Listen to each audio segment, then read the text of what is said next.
As has been said, I am from Nebraska, fourth generation ranch family, and I'll just give you enough of a background in terms of this issue to help you understand how long I've been. 30 by 30 is the new name for this program, and we will get into that, but I started paying attention to property rights issues specifically, honestly, when I came home and realized I was an adult and wrote my first property tax check. And that'll wake anyone up when you start paying taxes and become an adult. But that was probably back in the early 90s, mid-90s. And the first, I remember I read an article, I believe it was in the Western Livestock Journal. President Clinton was president. And it was talking about the IUCN. Anybody heard of the IUCN? International Union for the Conservation of Nature. It's basically, for all practical purposes, an environmental branch of the UN. And we'll talk very briefly about that here in a moment. But the IUCN was sort of starting to address some issues that we see still being addressed at 30 by 30. And so, long story short, some of my friends have referred to me as a bulldog before, for the reason that I sort of, when I get on an issue, I dive in and I don't give up. And I'm determined to find the answers and figure out how to make a difference. And so, at that time, we just started asking questions, doing research. We ended up, a good friend of mine and I, being invited to speak at some state and national conferences on property rights, specifically as it related to the environmental issue, and that's how I met Margaret Byfield. So Margaret Byfield is the founder of American Stewards of Liberty, and I am borrowing her slides. I've added a few things to personalize it for you here in Wyoming tonight, but Margaret Byfield, I don't know how many of you may remember, her father was Wayne Hage. And Wayne Hage filed the first takings case for water rights taking case on public lands, gosh, back in the probably 90s. And the case was not settled. He and his wife, I believe, both passed away before that case was settled. But Margaret grew up out in the western states on a ranch. And as most western state ranches, it was primarily public lands in a combination of deeded property. And so her experience there really gave her deep roots with the property rights issue. And so that's kind of my background with Margaret and American Stewards of Liberty, and really the property rights issue. So a couple other things. The picture that is on the folder, I told my husband, I said, nobody's going to recognize me. I would have been gray a long time ago. But jokingly, in my 7th year as a Cherry County Commissioner, and I did run for the Nebraska legislature last year, and this is what that'll do to you. So, so we'll go ahead and get started. Go ahead and, I think if you just click, it'll go to the next one. We'll get a method down here. So again, American Stewards of Liberty, private property rights organization, and they do some amazing work. Anything you read or see that comes out of there, you can put faith that it is accurate. They do their homework. So we're going to start here just briefly, and this is a couple things that I put up. But I have been doing, Governor Ricketts over in Nebraska really has championed this issue, and we'll get a bit more specific about that, but I've done about 12 or 14 town halls with him over the course of the summer, and he does an amazing job of putting the timeline of this issue into about a 15-minute thing. He doesn't use slides. I'm a picture person, so I use the slides, but he starts right here, and he explains that the issue that is addressed in the 30 by 30 executive order really started back in 1992 with the Convention on Biological Diversity. And this is straight off of their website. All I did was cut and paste, okay? So I will just read quickly, but this is right on their front page. What is the convention? It was signed by 150 government leaders at the 1992 Rio Earth Summit. The Convention on Biological Diversity is dedicated to promoting sustainable development. Conceived as a practical tool for translating the principles of Agenda 21 into reality. So I'll stop right there. How many of you know what Agenda 21 is? And how many of you have been called conspiracy theorist if you talk about Agenda 21? And I always kind of laugh at that. I said, yeah, just Google it. I don't know, it's right there. You could go read it for yourself.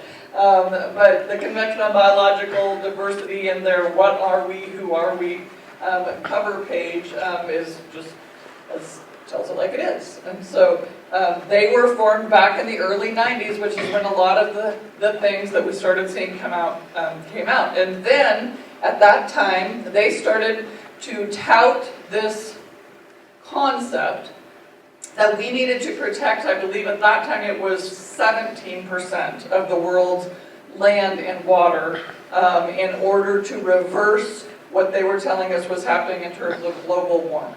So 1992, it started out with 17%. And so that's sort of the basic roots of this. So we'll go ahead to the next one.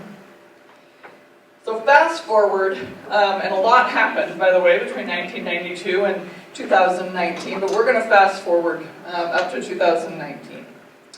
2019, we had now Vice President Kamala Harris was Senator Kamala Harris, and now Department of Interior Secretary Deb Haaland was a Congresswoman, Deb Haaland.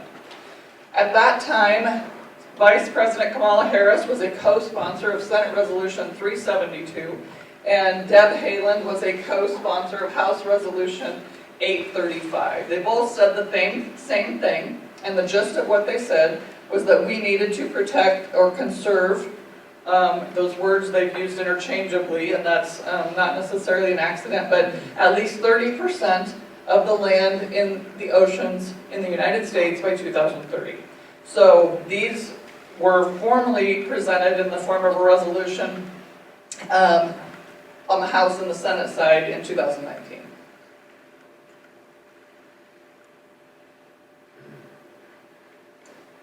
Udall was also a co-sponsor. This sort of just lists who all the other co-sponsors were of those resolutions. At the same time, in 2019, we also saw the Center for American Progress put out what we'll just refer to it as the CAP report. The Center for American Progress is a very left-leaning publication, but very honest in terms of what they're doing and what their objectives are. So in 2019, they put out a report, How Much Nature Should We Keep? And here's just a few key points that came out of the CAP report. They said that 1 million species are going to go extinct, including 1/3 of all species in the U.S., that they say in their report that we're losing a football field of habitat every 30 seconds. And by the way, you're going to hear these things, you're going to see a theme pretty soon of these points and where they keep showing up. CAP report said we're going to lose a football field of habitat every 30 seconds. 2/3 of development is on private lands. And by the way, did you know that development is considered anything that takes land out of its natural state? That includes farming. And only 1% of private lands are permanently protected. And we'll talk about what that means in a moment. Only 12%, this is all in this report, only 12% of total land in the U.S. is permanently protected in its natural state.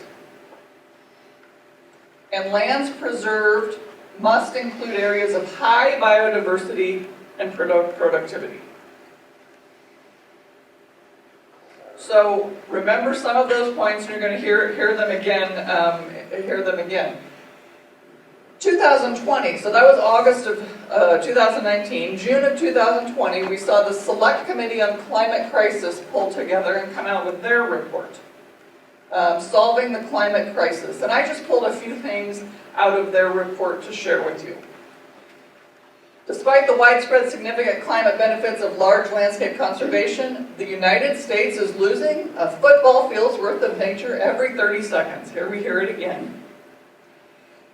Due to human modification, such as urban development and energy infrastructure, to ensure the protection and restoration of forests, grasslands, wetlands, other important habitat and natural spaces, in order to maximize carbon sequestration and biodiversity benefits, the federal government should protect at least 30% of all U.S. land and water by 2030. Currently, just 12% of U.S. lands and 26% of the oceans are permanently protected. So here we see it again. All right? Go ahead.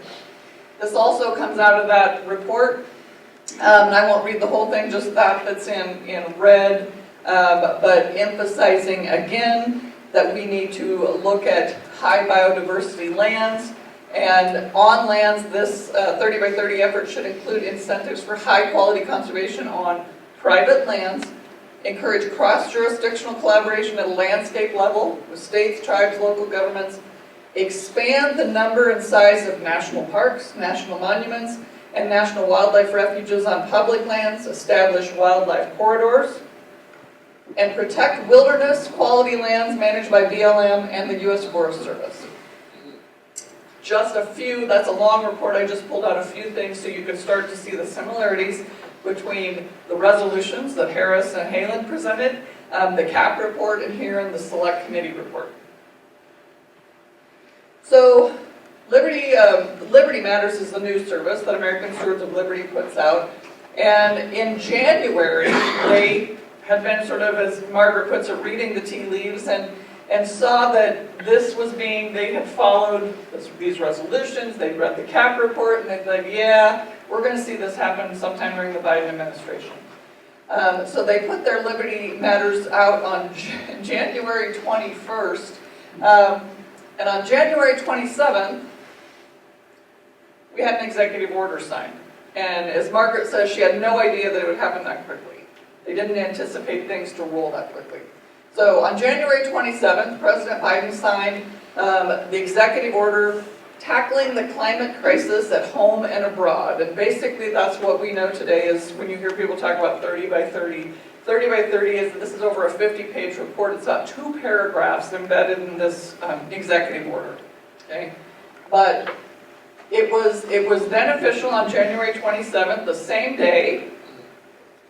There was, and this is just a little bit of what that 2 paragraphs says, by the way, within that executive order. Conserving our nation's land and waters, Secretary of Interior, in consultation with the Secretary of Ag, Secretary of Commerce, the Chair of the Council on Environmental Quality, and heads of other relevant agencies, shall submit a report to the task force within 90 days of the date of this order, recommending steps that the United States take to work with state, local, tribal, territorial governments, ag, forest landowners, fishermen, and other key stakeholders to achieve the goal of conserving at least 30% of our lands and waters by 2030. So there it is.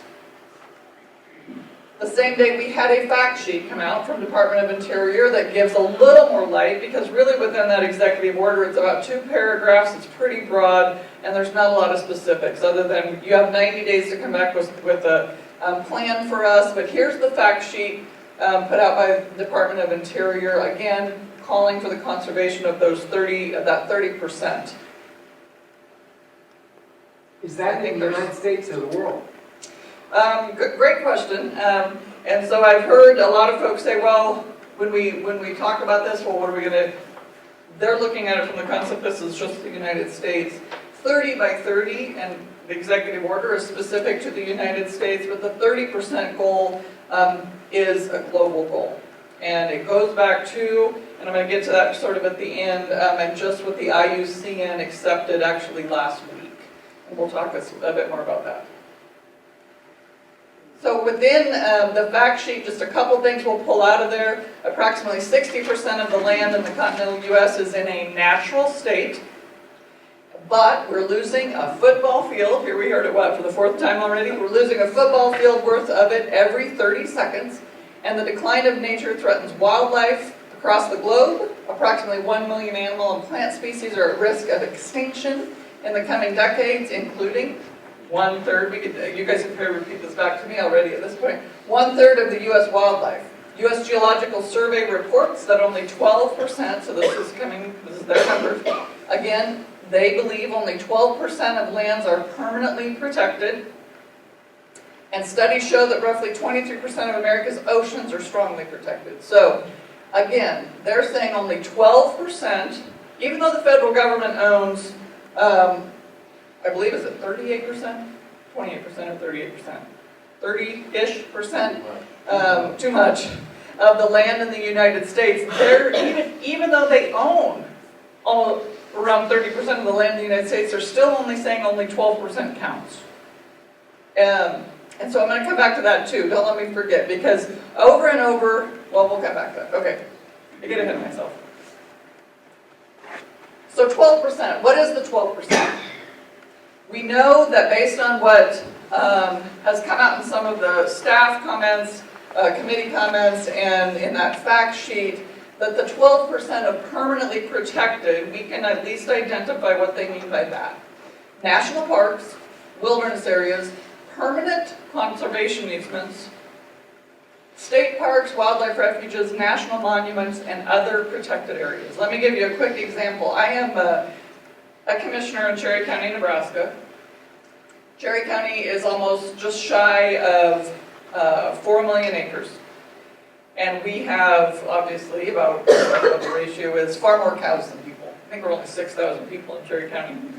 And so we have a little taste of, not all of these, but we have a wilderness area in Cherry County. We have some permanent conservation easements, and I speak specifically on this issue a lot more in Nebraska because county commissioners have the ability to deny or approve those conservation easements. And I can happy to share our statutory language and our at the state level with you and what was done several years ago that allows county commissioners to do that because it's huge. So we have some conservation easements. We just denied one about 4 months ago. We have a park, we have a wildlife refuge, and we have other protected areas. So other protected areas, an example of other protected areas is in Cherry County is the river. So we have the National Scenic River, Niagara River, that flows through Cherry County. That's an example of a protected area that they want to expand on, by the way. There's been a lot of talk in Nebraska about, in other states as well, but about heritage areas, another example. So I explained to people on the Scenic River designation, the federal government didn't come in and condemn that or eminent domain it, they don't own it. But it's still privately owned, but there is now a federal management plan that's overlaid on top of privately owned land. So those landowners that have land in the corridor now have to manage it according to a federal management plan. All right, we'll keep moving on. So that's the 12%. Remember they talked a little bit about where that number came from? I spoke about that just a minute ago. The U.S. Geological Survey is the one that said 12%. The U.S. Geological Survey started under the direction of the federal government putting together what they call a gap analysis. Probably, I don't know, I didn't write down the exact year, but well over 10 years ago. And I don't expect you obviously to be able to read this map. It's just intended to give you the broad picture of what they're coming up with. And the dark green is what they consider Gap 1. That's permanently protected. That's like a wilderness area, a national park, those things. Gap 4, so the lighter the color gets, Gap 4 is considered no protection at all in their terms, okay? But remember back to that executive order and the committee's report, they want to target areas of high biodiversity and productivity to achieve that 30%, right? What is not protected now, according to their standards? The Midwest in general. Where is some of your highest productivity and private ownership in the country? Right there. Okay? So I think we can surmise rather quickly what is going to be targeted based on what they want to achieve for this, to achieve this 30% protection. So how much land is 30%? I was actually on the plane with Governor Ricketts when he started running these numbers before one of the town halls. He goes, well, Taylor, how much land is in the United States total? Well, let's figure that out. So we started putting this together. So how much land is 30%? 2.27 billion acres in the United States. 30% of that would be 681 million acres. 12% of that, which they claim is permanently protected now, would be 272 million acres. So that means they need to achieve an additional 409 million acres, right? Math wasn't my strong point, but I think those numbers are right. All right, so remember that, 409 million acres to achieve this 30% goal, okay? So we're going to do a little crisis math. Pop up, okay? This is our 30 by 30 crisis math. Pretty simple. There we go. So remember, we've heard that we're losing a football field every 30 seconds. That's 3,000 acres a day. I'm trusting the figures there, but you can run your pencil, make sure I'm right. 3,000 acres a day. That would be 1.1 million acres a year, and this goal is by 2030, right? So that would be 11 million acres in 10 years. Wait a minute, but they want 681.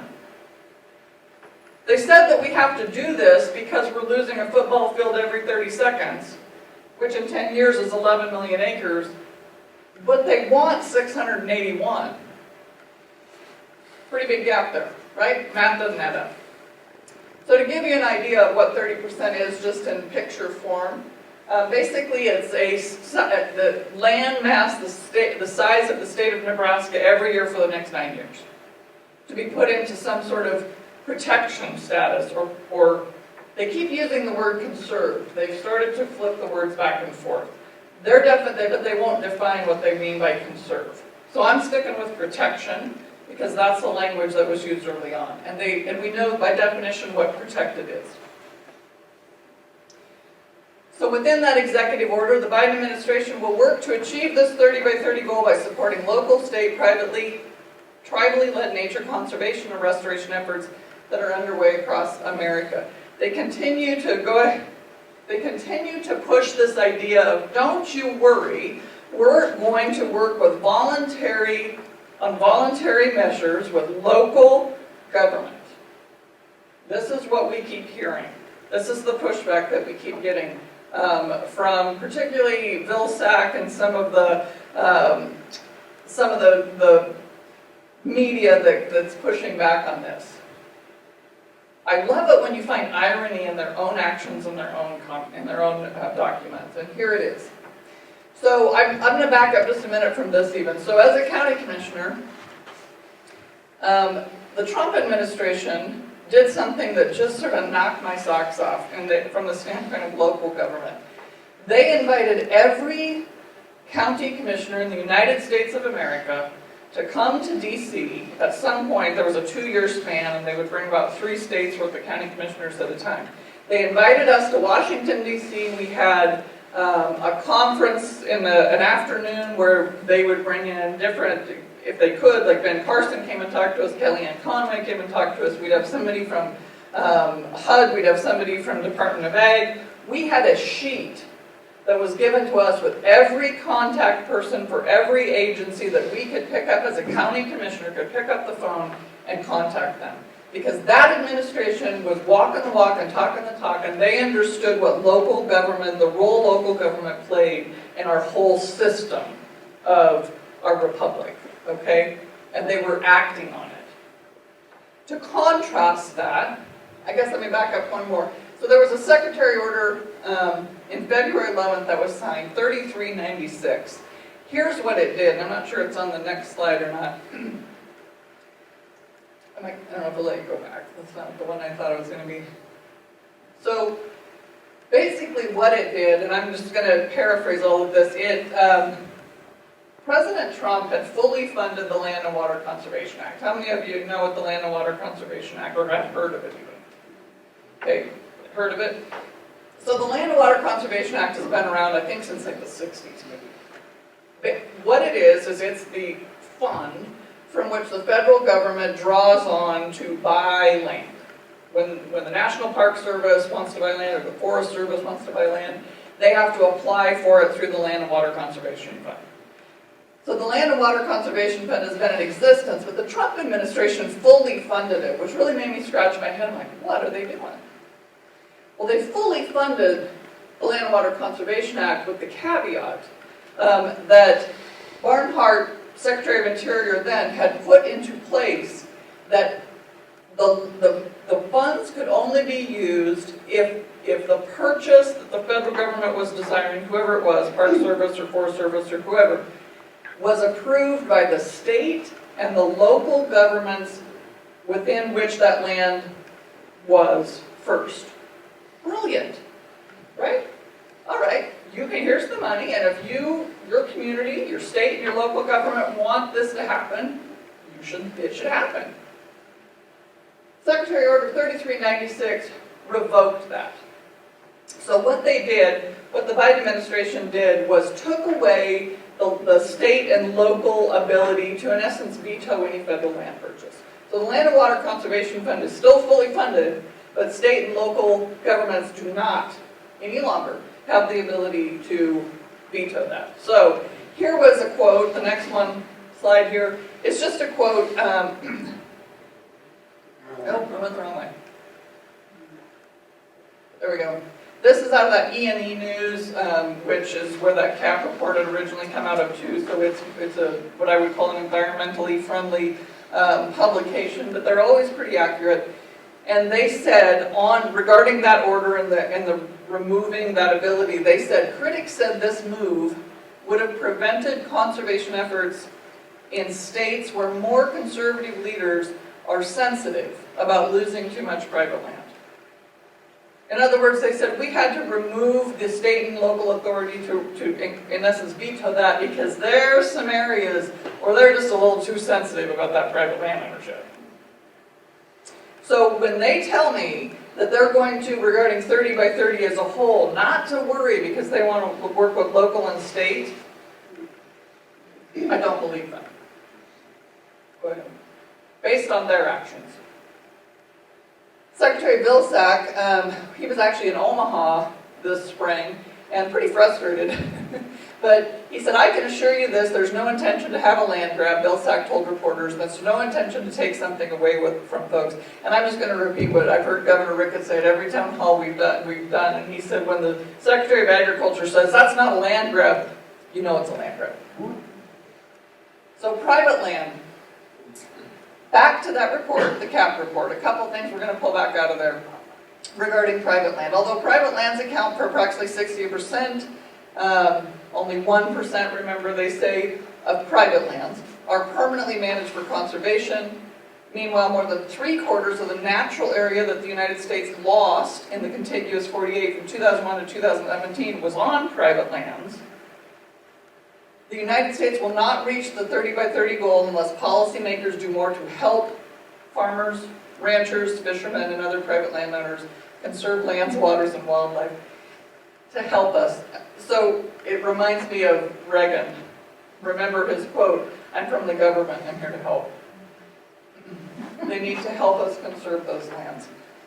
Here's the other natural, this isn't, here's the other natural hypocrisy to this, because they continue to tell us this, and to tell many of our ag groups, NCDA or Farm Bureau, or that, listen, we're just going to work through the programs we already have. So if you're in farming and ranching, you probably are familiar with the CRP program, for example, is one, the Conservation Reserve Program. There's the CSP, the Conservation Stewardship Program. We have EQIP programs. There's a variety of programs that farmers and ranchers have successfully, I would say, worked with the government on regarding conservation, the way we define conservation. Conservation meaning use the resource in a responsible manner. So if they're telling us that they're going to achieve their additional 18% by 2030 using the same programs they've been using for over 30 years, either they're not going to get there because they haven't got there yet using those programs, or they're lying, or they're not telling us the truth. It's one of the two. Because we've had those programs around for years, and we're at 12% according to their figures, right? Okay. So we're going to come back to this, and I don't know if you caught it even in the executive order where it said at least 30%. Half Earth. How many of you heard of the half Earth concept? Has anybody heard of that? So this goes back to actually conventional biological diversity, where we started. And I'll show you just a clip of what IUCN did last week. But half Earth, basically the half Earth, protecting 30% of lands and waters is not the last 30%. This is within the CAP report. Long story short, there's a desire and a belief that we really need to achieve 50%. To put 50% of the lands and waters globally into a permanently protected form in order to achieve the goals that are desired. And so Biden's executive order is for 30%. CAP report comes right out and says long-term goal of conserving will be well positioned. If we achieve 30 by 30, we'll be well positioned for the long-term goal of conserving half of all the lands and waters. So just a little bit about what's been going on here in Wyoming, and some of you may or may not know this. I've never met your governor. Not sure I will. I don't know if we're going to run in a similar circle in terms of what it is we would be working on. But Governor Gordon, in 2020, signed the Wyoming Mule Deer and Antelope Migration Corridor Protection Executive Order. So you have, and I didn't pull those maps up, and you can go to your game and parks, your Wyoming Game Association, we call it Game and Parks in Nebraska. Game and Fish, okay, to find the maps, but there are 3 designated areas already in Wyoming for wildlife corridors, and I'm trying to fully get my head wrapped around how they're going to proceed with that. At this point, it appears, again, it will be an incentive-based program to restrict development, in essence, or human interference in those designated areas to not interfere with the wildlife migration. Remember the climate at the very beginning, I showed you the big bright colored one, the House Committee on Climate Crisis. Okay, June 2020. Okay, I converted this from Keynote to PowerPoint, so there was a couple things that apparently didn't convert very well.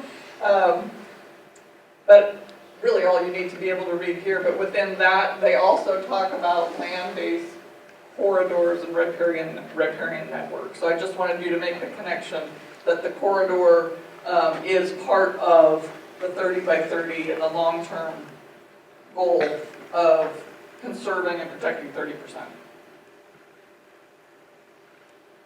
So what did the Biden administration do in response? Remember, they were directed, they had to have a report given back to them in 90 days. That was April 27th. April, wasn't even April 27th this came out. It was a little later than that, was May something. But they came out, basically they rebranded 30 by 30. The truth of the matter is they realized that that was getting some negative press. And so they rebranded it, and the report that was given back to the administration was Conserving and Restoring America the Beautiful. Well, that sounds much better, doesn't it?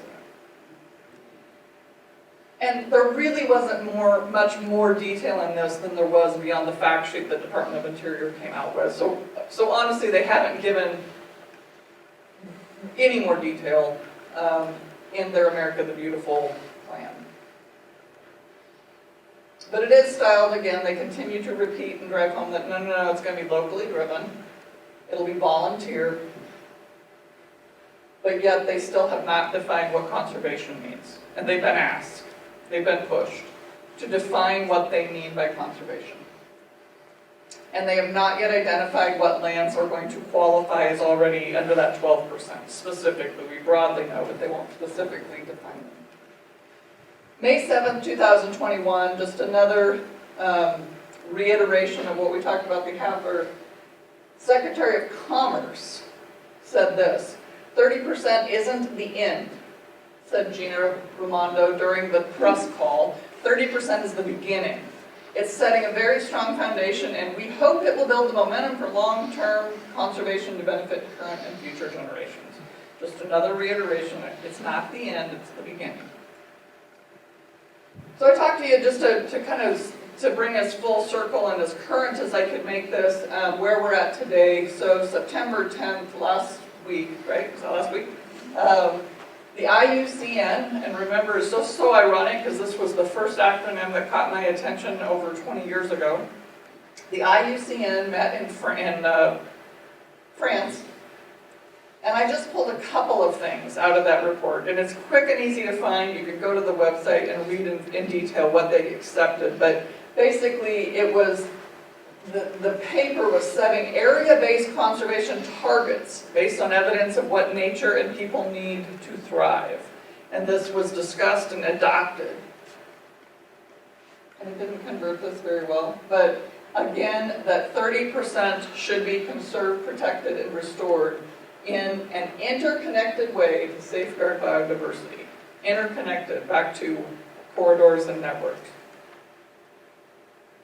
Meanwhile, in Nebraska, our governor says this: while the report states that 30 by 30 will include voluntary private measures, at least in part, this reassurance is not enough. If the Biden administration really believed that volunteer efforts worked, they would leave conservation efforts to the states and private landowners instead of pursuing a national strategy that imposes goals written by federal bureaucrats. Thank you. That pretty much sums it up. If the volunteer efforts and what we're doing work, then why do we need an executive order to mandate it and a federal program to drive it? Bigger government. So if you're anything like me, after you identify a problem, your next question is, what do we do? What do we do? I hate it when somebody brings me a problem and then we just sit around and we complain. That leaves me feeling very helpless and hopeless. And so I'm going to share a little bit about what you can do, what has been done. In Nebraska, we have, and we'll have a map come up here, but we have been passing resolutions locally. Any taxing entity, quite honestly, can pass when it matters, opposing 30 by 30. Because at the end of the day, what 30 by 30 wants to do, permanently protected, is limiting any future development and or use. Freezing it in time and limiting it for future use. If you stop and think about what that does to any community, state, your economy as a whole, I don't have to spell that out for you. And why it's important for taxing entities and the citizens who elect those folks to oppose the 30 by 30 initiative. In addition to that, we had 70 plus U.S. congressional members who signed a letter opposing 30 by 30. And I'll throw a map up here in a minute to give you an idea where. Governor Ricketts led the effort to get 15 governors signed on to a letter opposing 30 by 30 and asking the Biden administration to define conservation and some other very pointed questions they have not heard back yet. Nebraska and Kansas attorney generals have noticed the executive branch that if they encroach, if they cross that line and extend beyond their constitutional authority, they will file a lawsuit. The House and the Senate have filed a 30 by 30 Termination Act, and it's very important that we get our representatives to sign on to that, and this originated out of Colorado. Actually, Congresswoman Bogart started the sponsored the 30 by 30 Termination Act. And then Nebraska Governor Ricketts signed an executive order in June. And I think I have that up there. And I won't go into all the detail of what that is. You can pull it up on his website and read it, but it was pretty profound. You know, I've been passionate about the private property rights issue, again, like I mentioned earlier, for longer than 20, easily 20 years. My family has heard me rant and rave and preach, and you know, the days, admittedly, you know, when you maybe forget to shower for a couple of days because you're doing your research. But because I never wanted to speak about, I was determined I would never speak about anything that I didn't know, that I knew was a fact. And so, years of research, I'm to the point I'm comfortable with some of this that I don't have to dig quite as deep because I've already done the digging and I know that I know that I know. And so when Governor Ricketts signed this executive order, because 20 years ago when my friend and I started speaking out on the issue, and we're invited to several, San Cal Association, we were invited up to North Dakota, we went out to Utah to speak on the issue. But by and large, the broader public was still pretty unaware, and we kind of used to joke that when we would go and talk to a small group and then they start to give you that look like you just ran over their dog, like they got it, like it clicked, which wasn't really a fun thing. You know what I mean? Like you could tell by the look of people's eyes when they got it.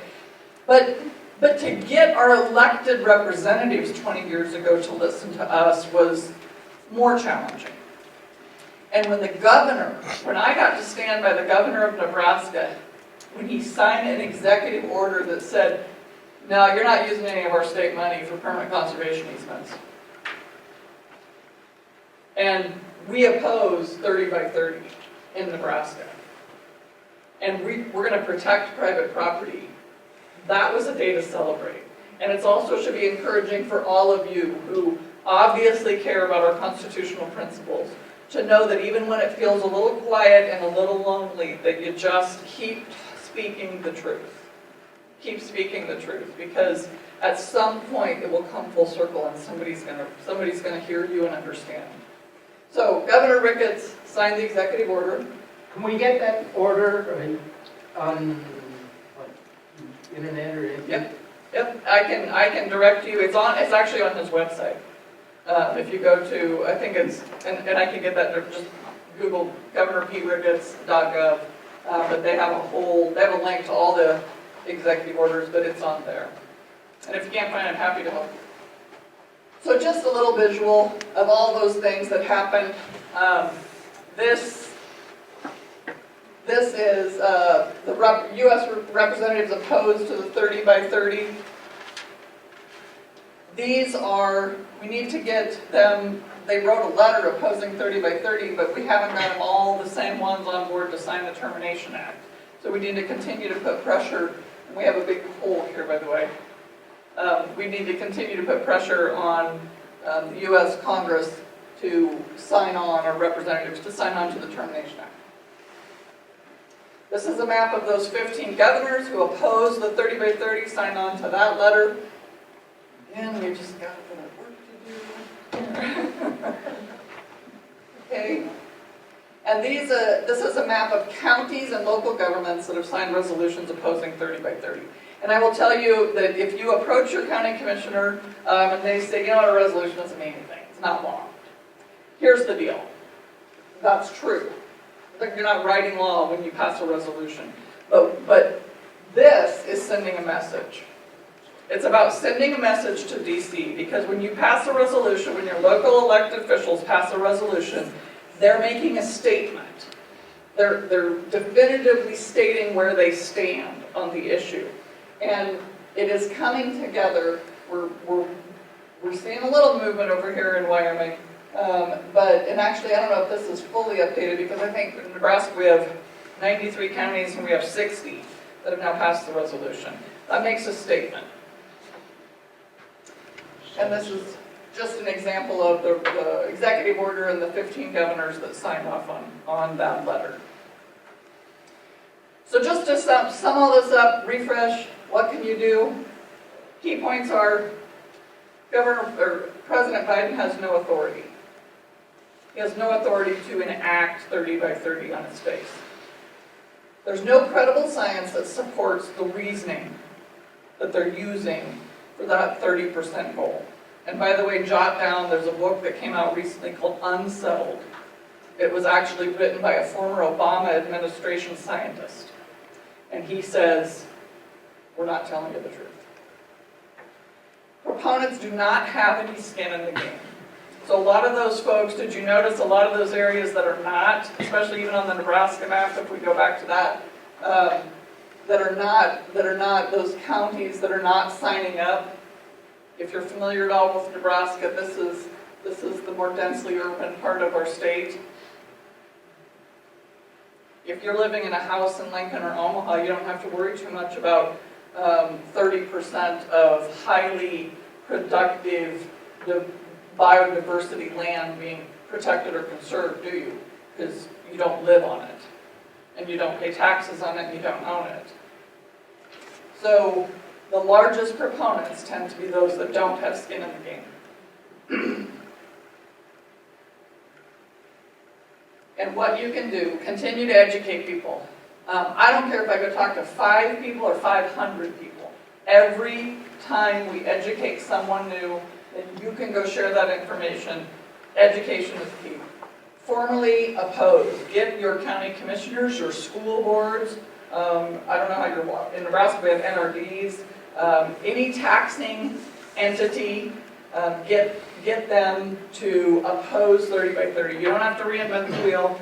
There's a resolution that has been adopted that is a good starting place. Obviously, they all need to be unique to your area. Watch for conservation programs. And when we say conservation, again, it's not the traditional conservation. Let me give you a quick example. In Nebraska, we had a rancher, he also happens to be a county commissioner, who, after attending one of these, went home. He said, "Hey, I've done CRP. Some of my ground was up. It's a 10-year program. Some of my CRP ground was up for renewal. I looked at the contract, the new contract, and it said that I needed, one of the new things in there was that he had to protect the habitat for the swift fox. That wasn't in there before. 2 things. One, he said, I've never seen a swift fox. I've never seen one on my property. 2, he called USDA, his local FSA office, and he said, can you just tell me what I have to do? What's that requirement? And they couldn't. I don't think it's that they wouldn't, but at the local office they didn't know. They couldn't tell him actually what he'd have to do to meet that requirement. So he chose not to re-sign that contract. So as I tell, especially folks in agriculture, you know, if you're enrolled or aware of those programs, just read the fine print and be aware that they're changing. And get on our list. This is Margaret's slides, but I think the next one gives you the website. So AmericanStewards.us, they have a free, Liberty Matters is free. Obviously, they're a nonprofit. They always appreciate financial support to do what they do, but the Liberty Matters is a free service, and you can download the guide that you have in front of you if you want to share that with others.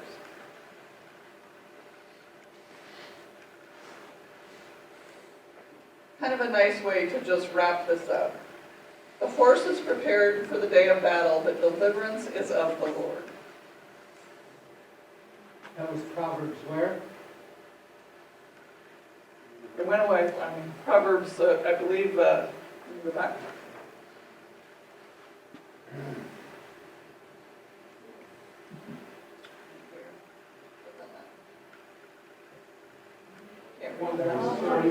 Thank you. I'm getting old, maybe I don't have my glasses on. Okay. So we prepare.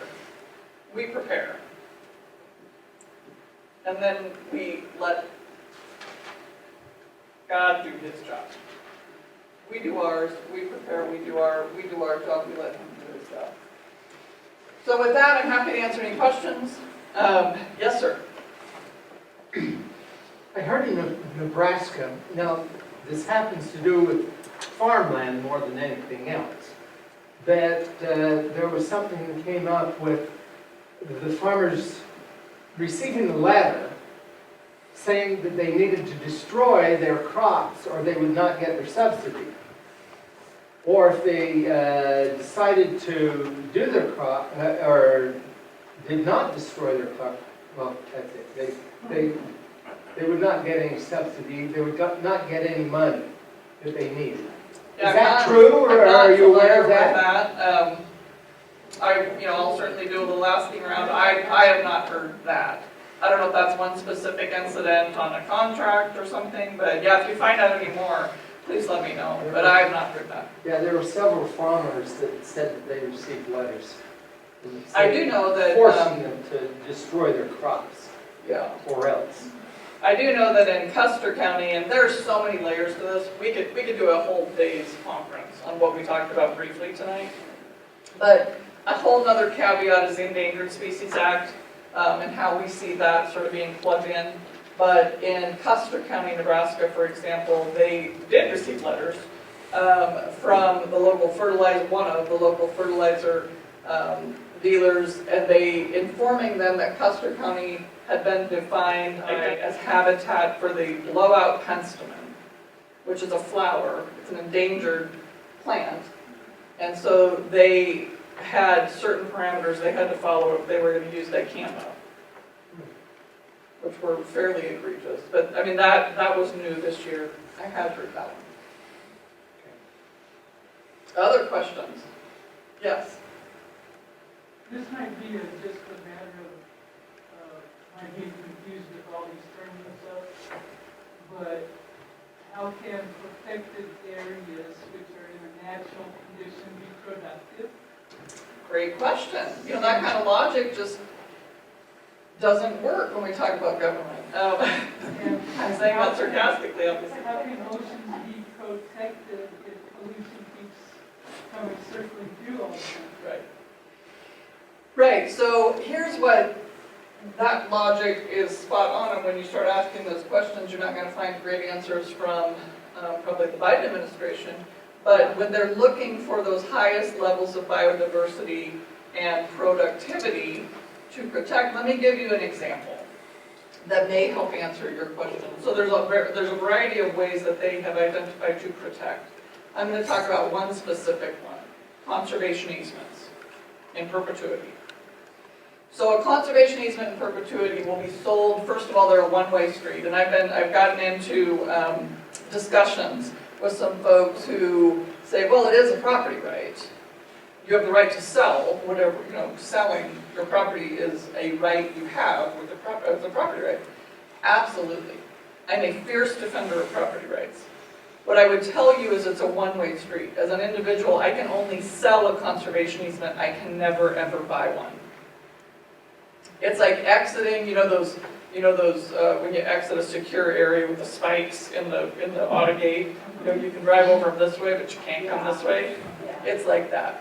So you can never rejoin the property rights. So a conservation easement, by its very definition, in order to qualify under federal for the federal tax exemptions, there's some fairly narrow parameters that need to be met, and no development is one of the keys. Okay. They're often sold as protecting agriculture, keeping agriculture in agriculture. And they'll go, I've seen them go to farmers and ranchers and say, listen, you love your ranch, I want to help you keep your ranch and ranching forever. After you're dead and gone, we're going to ensure that that's always going to be a ranch. There's a lot of people that would be like, well, yeah, I kind of like that idea. Even though I think it's playing God. But, okay. So what happens, though, is the legal instrument of that conservation easement, they develop a baseline, and they say, okay, what you're doing today, what species are here, what practices are occurring, what houses, fences, roads are on this property today is the baseline, and nothing changes. No new houses, no new fences, no new water development. So you just don't, I mean, this just blows my mind, because I have a picture of the house, where the house I live in now, before that house was there, my great-grandfather had built the sod house. Well, and I just ask people when I use that picture, so what if my great-grandfather signed a conservation easement? I mean, it's a pretty strong visual. So, how long are people in agriculture going to be able to stay in business without making the modernization and the modifications to their business to adapt? They're not. So it's a slow roll of the destruction of private property. That's exactly how I describe it. So the conservation easements, for a while, probably the first generation potentially, 15, 20 years, nothing maybe changes much on the surface. And then the big changes come when changes in production agriculture change, or when they try to transfer that to the next generation. So that's one example of targeting productive acres, but protecting them, if that makes sense. But they're not going to be productive if you have a fire come through that's so bad that it burns the roots of everything, and you can't plant there anymore. Could happen. That's a good example. So yeah, the conservation easements are one we've spent quite a bit of time on in Nebraska. Like I said, we have language in our Nebraska state law that allows the county commissioners to approve or deny those based on the comprehensive land use plans that exist for the county. And we just recently denied one in Cherry County, and it was based on our natural resource plan and our comprehensive land use plan, and we support multiple use. This particular conservation easement was very specific to protect the habitat for the American bearing beetle, which is an endangered species. So, you know, we felt like we were on pretty solid ground in denying it. Other questions? That's just a lot of information. Yes. Let's get your thoughts on this. Bill Gates is now the largest owner of farmland in the United States for 600,000 acres. What do you think, as far as the eugenics, as far as stuff, there's too many people in the world, what do you see a problem with? Why would somebody? Ted Turner's my neighbor. So I'm sort of, Well, yeah. Yeah, so you would understand that. Yeah. So where my husband and I live, when I started kind of researching a lot of this about 20 years ago, when he was really sort of had made his last, he's purchased a lot more land since, but he owns over 250,000 acres in Cherry County alone. And we were just informed, it made the news about a month ago, that he's turning one of those, and this has been my concern all along. He has the right to buy it, he has the right to run buffalo on it, he has the right to rip out all the interior fences, that's his right, that's part of his property rights. It's not what he chooses to do with it while he owns it that bothered me, it's what he's choosing, potentially going to do with it when he's done with it that bothers me, and it's in his own words, what his intentions are in terms of donating it to a trust. And so we learned about a month ago that one of those properties they're putting into a nonprofit. And they're going to pay taxes, and then I always add for now, because I don't believe they have to. So if those 250,000 acres were to come off the tax rolls in Cherry County, it would be devastating. It would be devastating. Well, I appreciate your time and attention. I'll be around here for a while. If you have any other questions, I'm happy to answer anything I can. Take the pamphlets with you. If you have friends that you think would be interested, certainly encourage you to go to the American Stewards of Liberty website because they put out a newsletter. I think they try to get it out every week. And this is going to continue to change and evolve. As you can see, there's what happened here with the wildlife corridors, fits right into this. The conservation easement issue fits. The fact that the Department of Interior's recommended increase for their budget is 17%, and I believe our Department of Defense was recommending like a 3% increase, should tell us exactly on what direction this is going to go. So, thank you very much, and thank you again for a great meal, and happy I'll stick around and answer any questions.